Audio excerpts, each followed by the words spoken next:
Hello, everybody, and welcome back to Muja Prepper. Um, this is kind of one of the more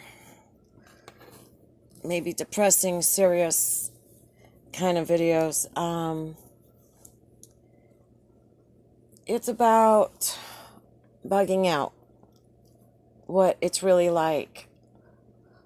I had to bug out, and all of that is on my other channel called Exposing Human Trafficking. But basically, I wasn't expecting to bug out, and I should have known better because my ex had always asked me if I had to take off somewhere because of an emergency, where would I go? He was already trying to figure out where I would go to hide from him. But I was being helped by a particular kind of abuse crisis. I had gone to some counseling. They were telling me what were my legal avenues. They were telling me, of course, document everything that was going on. And I was trying to get a restraining order. I lived in a place that was on the border between two states, and I would go back and forth, so I needed to get restraining orders in both jurisdictions.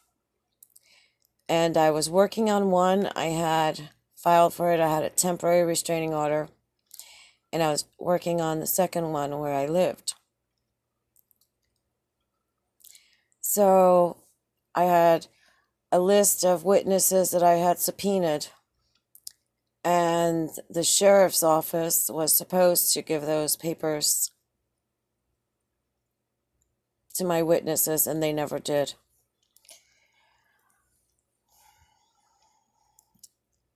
The sheriff had been given $50,000.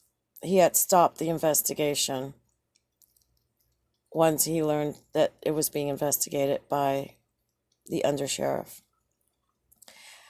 And so when I went into court, I had nothing to help me. I had no witnesses that knew what was going on, and also one of them had been victimized. It was a mess. The sheriff told me he was not gonna help me or give me any protection, even though I had been promised protection by the sheriff's office. That particular place that was helping me, the particular abuse agency, they were full, and they really didn't have the level of security that I needed to keep me safe.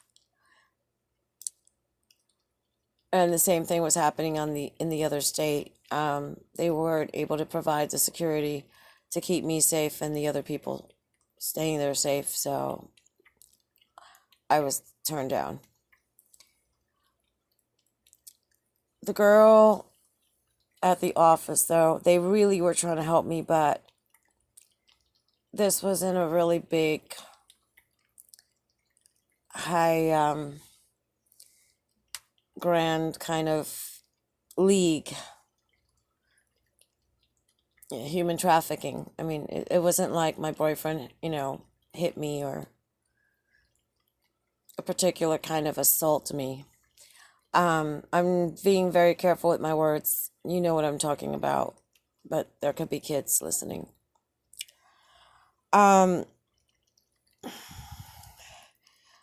So she gave me 2 bags of food ready to eat, and she told me, run, just go, run, get out of here, because the cops are not going to protect you. And they wanted to, but they did not have the security. They just didn't have the security for these people. I had about 2 hours of sleep, because there had been some kidnapping attempts, and I hadn't felt safe to sleep in my bed, especially the night before having to go to court. And I had camped out outside the sheriff's office because if something happened, I knew, I could maybe get help with the sheriff. That's what I thought, but obviously not. I was exhausted. I wasn't expecting this. I thought I was going to go in, get my restraining order, and be able to leave. I ran home, I grabbed my cats, and I took off to where I thought I would be safe with my mom, but you'll have to watch the other channel to know what happened there. So this was Bug Out. I was not expecting it. I was kind of prepared because I always kept extra things in my car. I had been planning to do laundry later that afternoon, so I had a lot of dirty laundry, so I did have clothes. I always carry a toothbrush and toothpaste with me because you could get stranded living out in the middle of nowhere, off grid.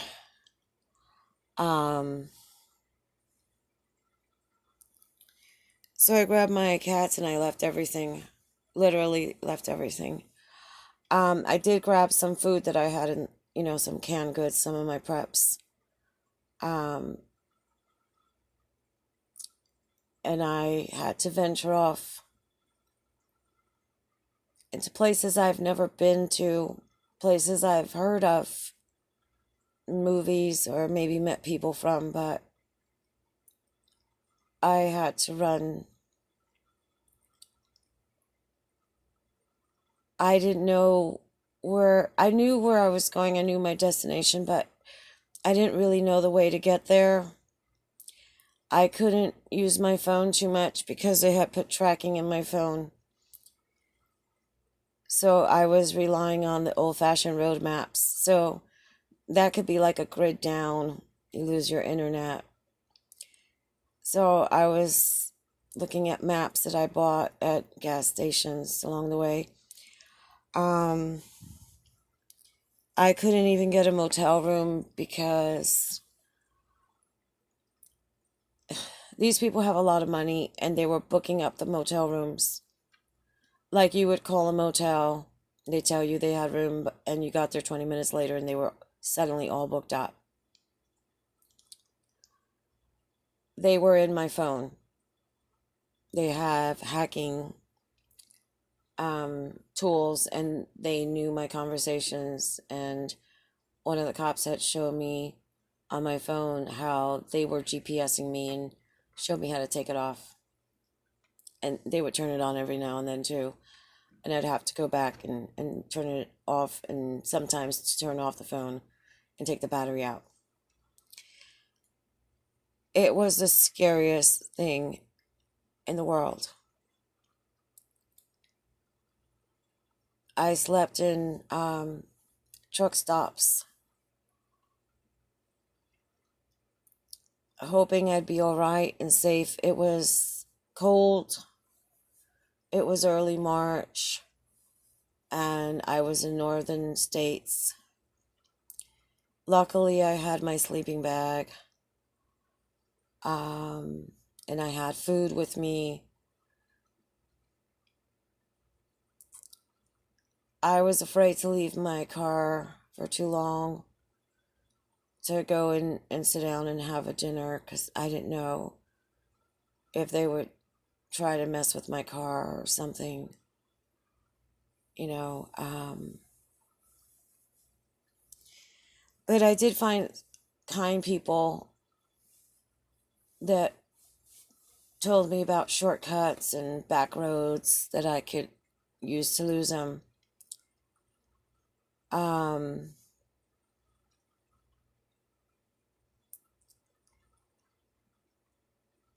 It took me a long time to be able to reach my mom's, because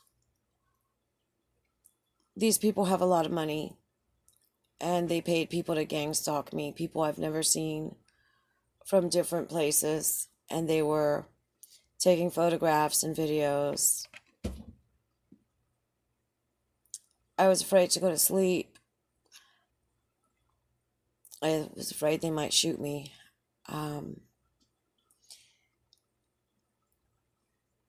Cops were really nice, though. I got escorts by law enforcement through different places, and they took me as far as the county lines and city limits. And they told me where were the safe places that I could park. You know, which truck stops were good. I wasn't able to take a shower for over a week.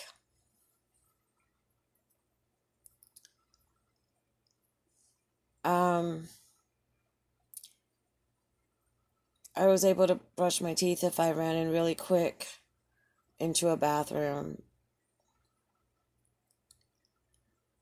I was wearing the same clothes that I'd left my house in, because I didn't even have the luxury of time to go take a shower, because again they were following and photographing and videotaping, and there was men and women, and I didn't know how the showers were set up and if I'd be safe in there. These people had tried to kill me, and done other bad things.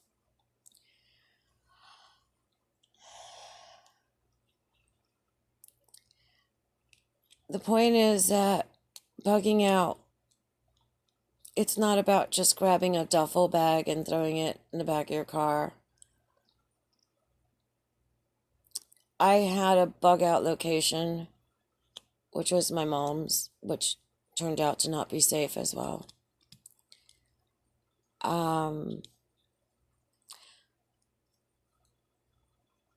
It happened when I wasn't expecting it. If someone had told me, look, in about 2 weeks you're going to bug out, I would have been like, decking out everything. I would have put more pillows and blankets in my car, and I don't know. I would have made reservations at hotels and just made a little vacation out of it. But this happened spur of the moment, and that's how bug out is.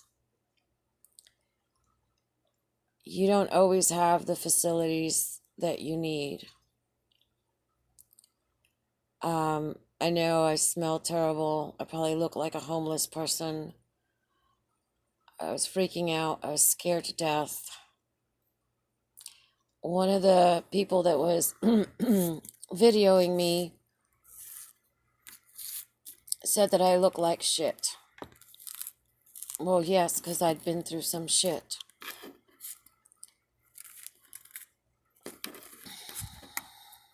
Now, I was lucky that there were some kind people on the road.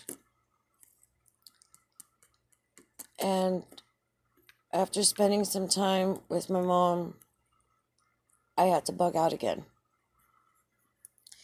And I bugged out for about another 4 months, trying to get rid of these people, trying to get help. But I was having the same situation of the security. And now, since I was running, I wasn't really in a jurisdiction where I could get a restraining order. So it was a constant bug out, moving every night so that they wouldn't know where I was. Sometimes they did know, and they would film and take pictures, and sometimes I got lucky. But I started documenting things, and this again has to do with the other channel. And I finally made it to somewhere where I'm safe and I'm protected. I had enough evidence to get the protection I need. I lost one of my cats because of the stress of the move. Um, I was living in a high elevation, and bringing her down to sea level so fast gave her kind of like the bends, and I lost her a few weeks after I left. The other ones made it, but they were very stressed out for a while, and it took a long time for them to calm down.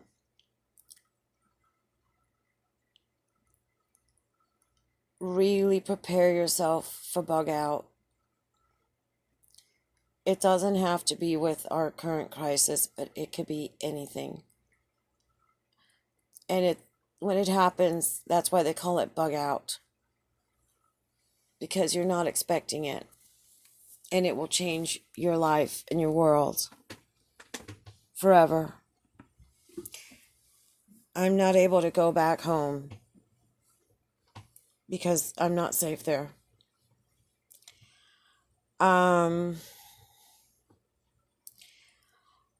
I don't think I would have realized what really was involved in bug out if I hadn't gone through it.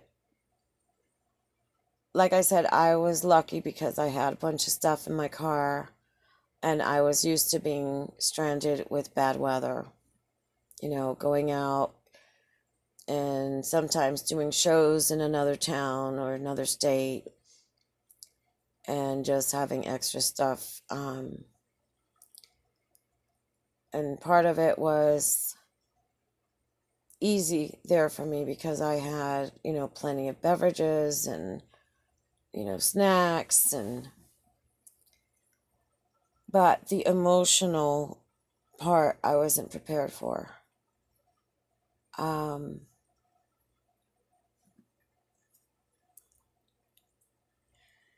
Very difficult. You think where you live is going to be where you live for as long as you want to. You never think one day I might have to leave the world that I built and maybe not see it again. And that's what can happen with bug out. Sometimes you could return, and if you do return, is it the same? Are there any damages, like if there was a storm or some kind of natural disaster?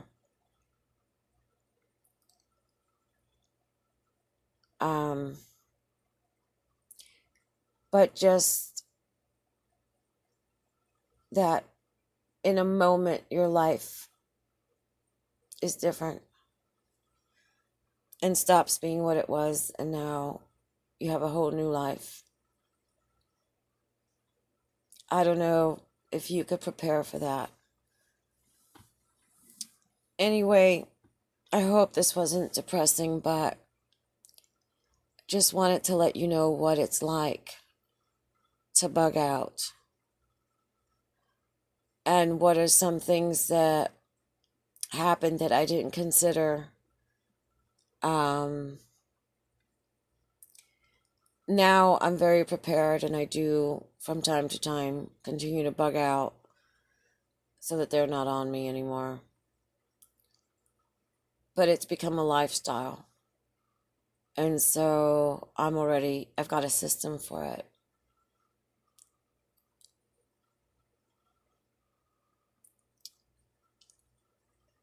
There's so much more involved than just making a backpack, though. The emotional toil. I miss my friends. I miss sitting on my porch swing and watching the sunset. Miss my neighbors. I miss looking at the beautiful world that I created out there, and I designed and built, and I was so proud of. That was my security. I miss the life that I had. I miss my career in entertaining.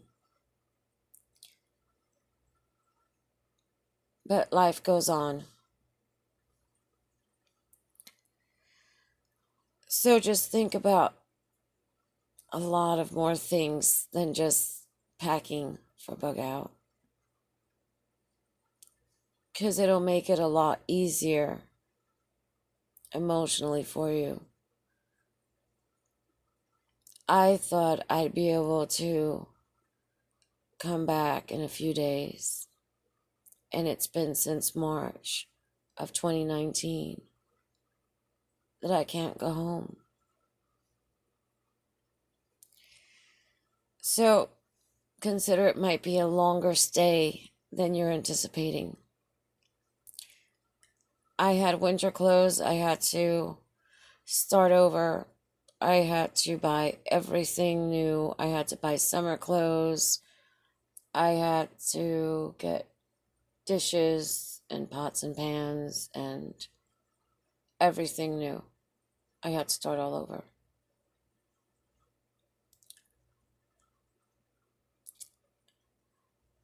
I hope I'm not making this sound like a horrible fate worse than death thing. It's not. It's better to be alive. But just realize that it's something that will change your life in much more ways than you ever considered. But, as I always say, chin up. We're very strong people. We can do this. And when you have that kind of attitude, you do it. And I'll be damned if these people come and hurt me.